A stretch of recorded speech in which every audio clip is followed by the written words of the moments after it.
നമസ്കാരം. ജസ്ന സലീം, കണ്ണന്റെ പുതിയ രാധ. എന്തൊക്കെയാണ് നമ്മുടെ ചരിത്രത്തിലെ രാധ ഇതുവരെ മനസ്സിൽ പോലും കാണാത്ത ചിന്തിക്കാത്ത കാര്യങ്ങളൊക്കെയാണ് ജസ്ന സലീം കാണിച്ചുകൊണ്ടിരിക്കുന്നത്. എന്തായാലും ഗുരുവായൂർ പോലീസ് ജസ്ന കാണിച്ച തോന്നിവാസത്തിനെതിരെ ഗുരുവായൂർ ടെമ്പിൾ പോലീസ് കേസെടുത്തിട്ടുണ്ട്. സത്യത്തിൽ ഒരു ആരാധന എന്ന് പറയുമ്പോൾ ഇങ്ങനെയാണോ കാണിക്കുന്നത്? നമ്മൾ ഒരാളോട് നമുക്ക് ഇഷ്ടം തോന്നുമ്പോൾ അയാളെ ബഹുമാനിക്കാൻ പഠിക്കണമെന്നുള്ള ബാലപാഠം പോലും അറിയാതെയാണ് ജസ്ന ഇതെല്ലാം കാണിച്ചുകൊണ്ടിരുന്നത്. ജസ്ന ഒരു കലാകാരിയാണ്. കണ്ണനോട് അദമ്യമായ പ്രേമം, അദമ്യമായ ആരാധന എന്നൊക്കെയാണ് അവരുടെ യൂട്യൂബ് ചാനലിൽ നിന്ന് പറയുന്നത്. അതൊക്കെ നല്ല കാര്യം തന്നെ. വർഷങ്ങളായിട്ട് ഇപ്പോൾ പറയുന്നത് 10-12 വർഷമായിട്ട് കണ്ണന്റെ പടം വരച്ചുകൊണ്ട് അത് ഗുരുവായൂർ അമ്പലത്തിൽ സമർപ്പിക്കാറുണ്ട്, അത് അവർ സ്വീകരിക്കാറുണ്ടെന്നൊക്കെ പറയുന്നു. അതൊക്കെ നല്ല കാര്യം തന്നെ. അതിലൊന്നും ആർക്കും എതിർപ്പുമില്ല. പക്ഷേ ഗുരുവായൂർ അമ്പലം എന്ന് പറയുമ്പോൾ, അല്ലെങ്കിൽ ഏതെങ്കിലും അമ്പലമോ പള്ളിയോ ഒക്കെ ആയിക്കോട്ടെ, അവിടെ ഓരോരുത്തർക്കും ഓരോ ആചാരങ്ങളുണ്ട്. ശബരിമലയിലെ ആചാരമല്ല വൈക്കം അമ്പലത്തിലെ ആചാരം, വൈക്കത്ത് അമ്പലത്തിലെ ആചാരമല്ല തിരുവനന്തപുരം ശ്രീ പത്മനാഭസ്വാമി ക്ഷേത്രത്തിലെ, ശ്രീ പത്മനാഭന്റെ ആചാരങ്ങളല്ല ഗുരുവായൂർ അമ്പലത്തിലെ ആചാരങ്ങൾ. എങ്കിൽ ഗുരുവായൂർ അമ്പലത്തിലെ ആചാരമല്ല അമ്പലപ്പുഴ ശ്രീകൃഷ്ണ സ്വാമി ക്ഷേത്രത്തിലെ. അമ്പലങ്ങൾക്കൊക്കെ പല തരത്തിലുള്ള ആചാര മര്യാദകളുണ്ട്. പ്രത്യേകിച്ചും ഹൈന്ദവ സമൂഹം അത് പാലിക്കണമെന്ന് നിഷ്കർഷ ഉള്ള അമ്പലങ്ങൾ, സ്ട്രിക്റ്റ് ആയിട്ട് അത് പാലിക്കണമെന്ന് നിർബന്ധമുള്ള അമ്പലങ്ങളുണ്ട്. എന്നാൽ ശബരിമലയിൽ നമ്മൾ പോവുകയാണെന്നുണ്ടെങ്കിൽ ഏത് നാനാജാതി മതസ്ഥർക്കും അവിടെ നമുക്ക് ഇരുമുടി കെട്ടുവേണ്ടി കയറിച്ചല്ല.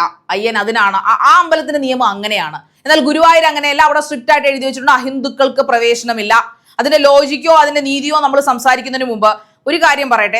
ഒരു അമ്പലത്തിൽ അവർക്ക് ആചാര മര്യാദകളുണ്ട്, അതിൽ നമുക്ക് പാലിക്കാൻ താല്പര്യമില്ലെന്നുണ്ടെങ്കിൽ, അല്ലെങ്കിൽ നമുക്കത് മനസ്സിലാവുന്നില്ലെങ്കിൽ നമ്മൾ അകലം പാലിക്കുക. പ്രത്യേകിച്ചും അന്യമതസ്ഥരായ ഇപ്പൊ പറയപ്പെടുന്ന ഏറ്റവും പ്രശസ്തനായിട്ടുള്ള യേശുദാസിന്റെ പാട്ടുകളാണ് അവിടെ ദിവസവും ഇടുന്നത്. അദ്ദേഹത്തിന്റെ പാട്ടുകൾ കേട്ട് ഭക്തി സാന്ദ്രതയോടുകൂടിയാണ് ഭക്തർ അവിടെ നിൽക്കുന്നത്, കണ്ണനെ കാണാൻ. പക്ഷെ അദ്ദേഹത്തെ നിയമങ്ങളുടെ ഈ പറയപ്പെടുന്ന ജാതി നിയമങ്ങളുടെ ഒരു വേലിക്കെട്ടുള്ളതുകൊണ്ട് തന്നെ അദ്ദേഹത്തെ ഗുരുവായൂർ അമ്പലത്തിൽ പ്രവേശിപ്പിക്കാറില്ല. അല്ലെങ്കിൽ ഈ പറയപ്പെടുന്ന പോലെ സത്യവാങ്മൂലം എഴുതി കൊടുക്കും. അദ്ദേഹം അതിന് തയ്യാറല്ലാത്തടത്തോളം കാലം തന്നെ അദ്ദേഹത്തിന് ഇപ്പോഴും ആ ഗുരുവായൂർ അമ്പല നടയിലേക്കുള്ള പ്രവേശനം നിഷിദ്ധമായിട്ട് തന്നെ നിലകൊള്ളുന്നു. അങ്ങനെ ഇരിക്കുകയാണ് ജസ്നയെ പോലുള്ള ഒരു യൂട്യൂബർ ഇങ്ങനെയുള്ള കോമാളിത്തരങ്ങൾ. ഒരിക്കലും യേശുദാസ് ഈ പറയപ്പെടുന്ന നമ്മുടെ പ്രിയപ്പെട്ട ഗായകൻ, ഈ പറയപ്പെടുന്ന ഗാനഗന്ധർവൻ യേശുദാസ് ഒരിക്കലും അവിടെ ചെന്ന് നിന്നുകൊണ്ടോ അല്ലെങ്കിൽ അതിനെക്കുറിച്ചോ അദ്ദേഹം സംസാരിക്കാനോ വിവാദങ്ങൾ ഉണ്ടാക്കാനോ ശ്രമിച്ചിട്ടില്ല. ജനങ്ങളുടെ ആഗ്രഹമാണ് അദ്ദേഹത്തെ ഗുരുവായൂർ അമ്പലത്തിൽ കയറ്റണം എന്നുള്ളത്. അദ്ദേഹം ഒരിക്കലും അതിനുവേണ്ടി ഒരു വിവാദ പരാമർശങ്ങൾ നടത്തുന്നില്ല. ഇത്രയും വർഷത്തിനിടയ്ക്ക് അദ്ദേഹം നടത്തിയിട്ടില്ല. പക്ഷെ ജസ്ന എന്ന് പറയുന്ന സ്ത്രീ ഒരു മുസ്ലിം മതസ്ഥയാണ് എന്നുള്ളതല്ല ഇവിടെ വിഷയം. ആ അമ്പലത്തിന്റെ അടുത്ത് ചെന്ന്, അല്ലെങ്കിൽ അമ്പലത്തിന്റെ ഓരോ നടക്കിലും ചെന്ന് നിന്നുകൊണ്ട് കൃഷ്ണന് മാലയിടുക, അല്ലെങ്കിൽ അവിടെ ചെന്ന് കേക്ക് മുറിക്കുക, റീൽസ് എടുക്കുക. അമ്പലങ്ങളിൽ അവിടെ റീൽസ് എടുക്കാൻ ഹൈക്കോടതി ഉത്തരവിട്ടിട്ടുള്ളതാണ്. അവിടെ റീൽസ് നിഷിദ്ധമാണ്, അവിടെ അത് ചെയ്യാൻ പാടില്ല എന്നുള്ളത്.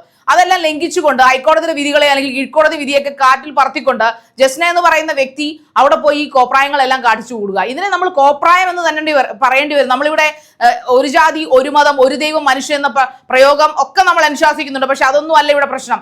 ഏതൊരു മതം, അവരുടെ മതത്തിലുള്ള ആൾക്കാർ തന്നെ പറയണം. നമ്മൾ ഏത് അമ്പലം ആയിക്കോട്ടെ, പള്ളി ആയിക്കോട്ടെ, ഏത് മതസ്ഥരുടെ ആരാധനാലയങ്ങളും ആയിക്കോട്ടെ, അവിടുത്തെ നിയമങ്ങൾ പാലിക്കാൻ നമ്മൾ ബാധ്യസ്ഥരാണ്. ഒരിക്കലും അതൊരു മോണുമെന്റ് അല്ലാത്തടത്തോളം കാലം, അല്ലെങ്കിൽ അതൊരു ടൂറിസ്റ്റ് പ്ലേസ് അല്ലാത്തടത്തോളം കാലം നമ്മൾ പാലിച്ചേ പറ്റൂ.